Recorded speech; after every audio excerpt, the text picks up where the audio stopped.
Aquest és Enviada, el nan que aquesta santa s'incorporarà a la colla de capgrossos de Mataró. Concretament, el nan es presentarà a la ciutat el dia 25 de juliol durant l'acte de la crida a la Festa Major. Enviada sortirà al balcó, saludarà tots els mataronins i donarà a l'alcalde Manuel Mas un document que acredita la cessió del nan a l'Ajuntament per part de l'editora del setmanari Capgros i la revista mensual Mataró Report. Avui, però, s'ha presentat ja a la premsa a la seu de l'editora amb la presència dels seus promotors i del regidor adscrit a l'alcaldia, Sergi Bonamussa. Enviada, que representa la figura de l'impulsor del primer ferrocarril de la península, no arriba als 5 quilos de pes. Fa 60 centímetres d'alçada i 40 d'amplada, com la majoria de nans de la ciutat. En el seu rostre conserva l'expressió greu i seriosa que ha deixat Miquel Biada en el seu conegut retrat.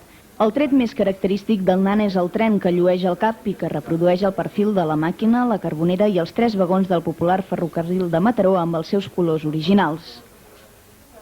El nan és obra de l'escultor argentí afincat a Mataró, Sergio Laniado, especialitzat en elements decoratius i figures festives. Entre els seus darrers treballs destaquen els decorats del programa Cròniques Marcianes i en l'àmbit local l'elaboració d'en Berto, el gegant de l'Escola Germanes Bartomeu, i en Tomàs, del Centre Cívic Can Noé.